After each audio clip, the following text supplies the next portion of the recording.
solo en mi buen Salvador, el cual cuida siempre de mí. Vivo por fe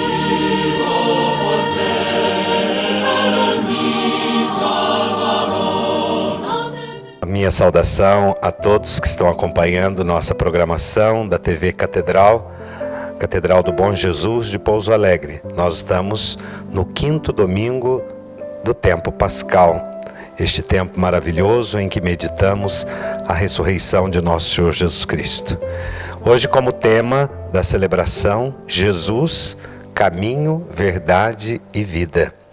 Aprendemos na semana passada, quando Jesus disse que é a porta das ovelhas, ele reúne todas as ovelhas e constitui a sua igreja, a sua comunidade, a comunidade dos discípulos de Cristo.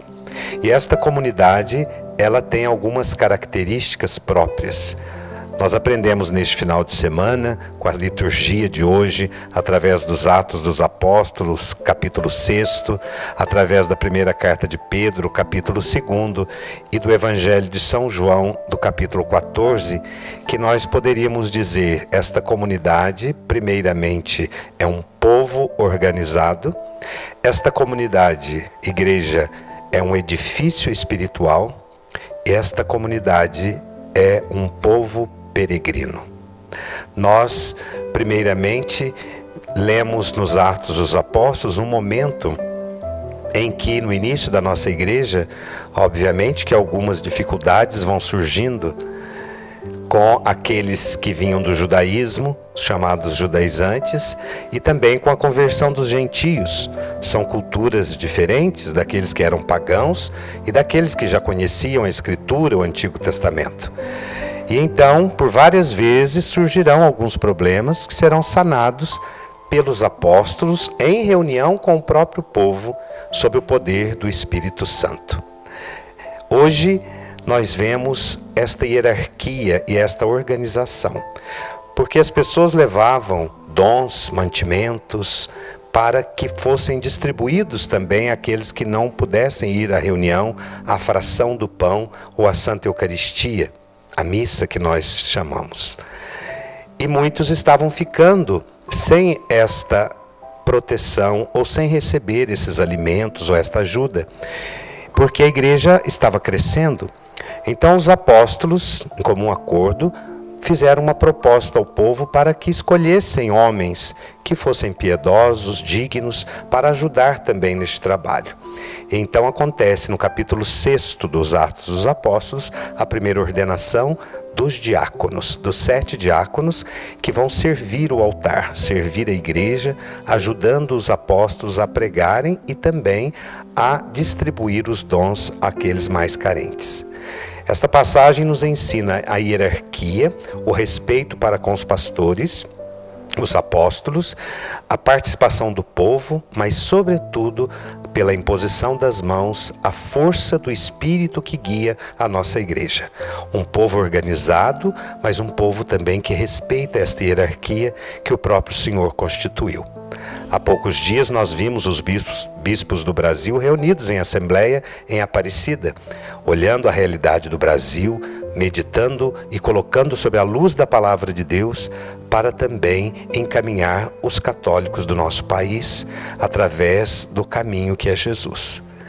Na segunda leitura nós aprendemos que somos um edifício espiritual. Pelo batismo formamos uma casa, uma construção invisível. Nós entramos de forma mística nesse corpo que Cristo é a cabeça. Por isso, pedras vivas, fazemos a diferença. Nós construímos a igreja de Cristo pelo nosso pensamento, pelas nossas atitudes, pela palavra, pela pregação, mas sobretudo pela nossa conduta, como nos ensina a carta aos Romanos, capítulo 2, quando também coloca para nós que o verdadeiro culto existencial oferecido a Deus somos nós próprios. Devemos assim fazer da nossa consciência o primeiro sacrário. A primeira religião, o primeiro altar está dentro de cada um de nós, pela nossa escolha por Jesus. Somos também um povo peregrino. E nessa peregrinação, ao grande santuário que é o coração de Deus, nós precisamos do auxílio da palavra. E Jesus se apresenta hoje como esta palavra: eu sou o caminho, a verdade e a vida. É o caminho único que nos leva ao Pai. Ele e o Pai são um só. Eu e o Pai somos um. Quem me vê, vê o Pai, ele disse a Filipe. E ele responde então a Tomé: eu sou o caminho, porque o caminho apresentado é o próprio Cristo, seu ensinamento, ele próprio, seu sangue derramado por nós.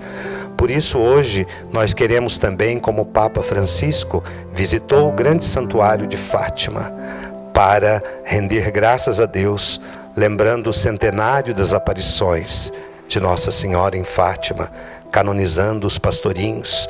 Nós também somos peregrinos muitas vezes a algum santuário, a Aparecida ou outro santuário. Peregrinos, caminhantes. Assim hoje nós também peregrinamos como igreja, buscando a face de Deus. E é proposto para nós dois caminhos: o caminho da santidade e o caminho da perdição. Cada pessoa escolhe e terá as consequências. O caminho da verdade é o caminho iluminado pelo próprio Cristo. Ele é a vida em abundância, é a justiça, é a misericórdia. Que cada um de nós tome consciência do caminho que está trilhando. Saibamos pisar nas pegadas de Cristo. E se por acaso em algum momento nos perdermos, saibamos parar, invocar o nome de Deus, pedir o perdão e retomarmos a nossa estrada. Essa é a igreja que Cristo constituiu. Um povo que se organiza e que está sempre unido em oração. Um povo que faz parte de um corpo espiritual. Qualquer igreja que você vai no mundo inteiro, uma igreja católica, seja numa missa, numa igreja, debaixo de uma árvore, numa garagem, seja onde for, ali está a igreja. Onde 2 ou 3 estão reunidos em nome de Cristo, Ele ali está. E é este mesmo Cristo que abençoa você neste momento, que abençoa o seu caminho, que lhe dá força, que lhe dá saúde, que lhe dá esperança neste dia de hoje. Nós também clamamos esta bênção para você e para a sua família. Não desanime, o caminho parece longo, mas se alimente da palavra de Deus, se alimente da bênção, porque é Deus que nos reergue. Ele estende continuamente a sua mão e nos coloca sempre para continuarmos a nossa estrada. E um dia, esta morada que nos é garantida por Ele, Ele diz: vou para o Pai, mas vou preparar-lhe uma morada. Esta morada começa a ser construída aqui. Construa aqui o seu céu. Construa já aqui com o amor, com a solidariedade, com o coração puro. Que o Senhor nos proteja, que Nossa Senhora de Fátima, tão querida por nós, a Virgem Maria, que há 100 anos apareceu na Cova da Iria, lá em Portugal, que ela coloque seu manto sobre todos nós, seus devotos, e que ela interceda por nossas necessidades ao longo do nosso caminho. Que Deus te abençoe em nome do Pai, do Filho e do Espírito Santo. Amém.